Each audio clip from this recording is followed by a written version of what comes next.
ఆషాఢ మాసం సందర్భంగా మన కాసం ఫ్యాషన్స్ కిలో చీరలు కొనండి, అరకిలో చీరలు ఉచితంగా పొందండి. కరువు ఛాయలు కమ్ముకునే వేళ కాళేశ్వరం జిల్లాలని రాజకీయ వివాదాలు చుట్టుముట్టాయి.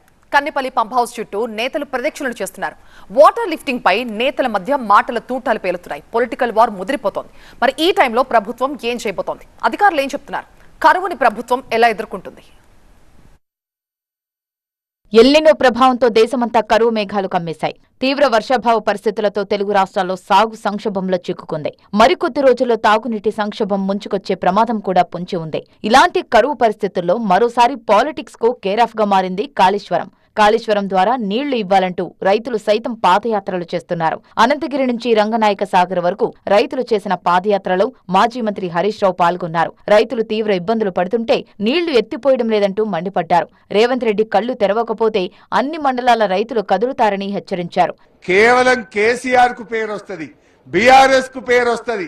ఇంతకాలం నువ్వు అబద్ధమాన్యమని, నీ దొంగ మాటలని ప్రజలకు అర్థమైతదనే నువ్వు మోటార్లు ఎత్తుతలేవు బిడ్డా. ఇప్పుడు అన్ని అర్థమైంది. నువ్వు ఒత్తినా దొంగవే, నువ్వు ఒత్తకపోయినా దొంగవే. నువ్వు ఒత్తితే నీ దొంగతనం అట్లా బయటపడుతుంది. ఒత్తకపోతే చంద్రబాబుకు కిందికి జారిడిసినావు బిడ్డ. రేవంత్ నీళ్లు విడిచిపెడితే చంద్రబాబు ఒడిసిపడుతున్నారని హరీష్ రావు విమర్శించారు. నీళ్లు విడిచిపెట్టడం ఆపి ఒడిసిపట్టాలని రేవంత్ కు హరీష్ హితవు పలికారు.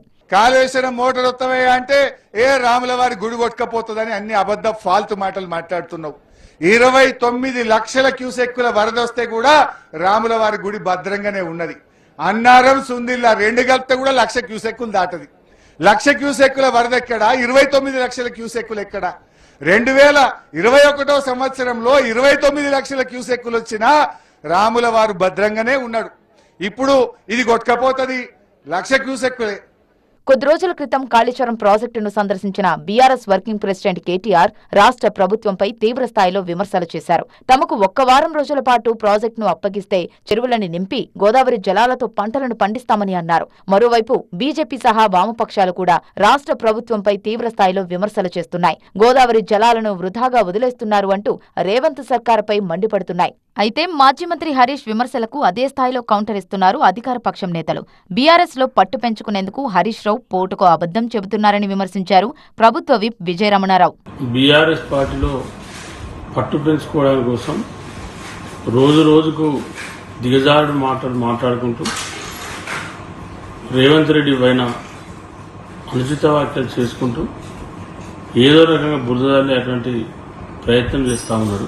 ఈరోజు రేవంత్ రెడ్డి వాళ్ళని కరువు వచ్చిందని చెప్పి ఆయన ఏదైతే మాట్లాడుతూ ఉన్నాడో ఆయన రోజు 100 అబద్ధాలు ఆడుతాడో ఆ 100 అబద్ధాలు బాగానే మళ్ళీ అబద్ధాలు ఆడుతూ ఉన్నాడు.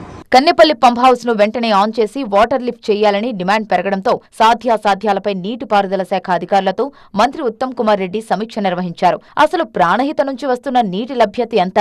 కన్నెపల్లి పంప్ హౌస్ ఆన్ చేయాలంటే ఉన్న ఇబ్బందులేంటి? పంప్ హౌస్ దగ్గర ఎంత నీరు అందుబాటులో ఉంది?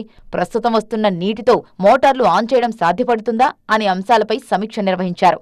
ప్రస్తుతం ఉన్న సాంకేతిక సమస్యల కారణంగా కన్నెపల్లి పంప్ హౌస్ ఆన్ చేయడం సాధ్యపడదని ఇంజనీరింగ్ నిపుణులతో పాటు నీటిపారుదల శాఖ అధికారులు సూచించినట్టుగా సమాచారం. మేడిగడ్డ బ్యారేజ్ బ్యాక్ వాటర్ తో సంబంధం లేకుండా కన్నెపల్లి పంప్ హౌస్ ఆన్ చేయాలంటే కనీసం 5 లక్షల క్యూసెక్కుల పైచిలుకు వరద ఉండాలని ఇరిగేషన్ అధికారులు సూచించారట.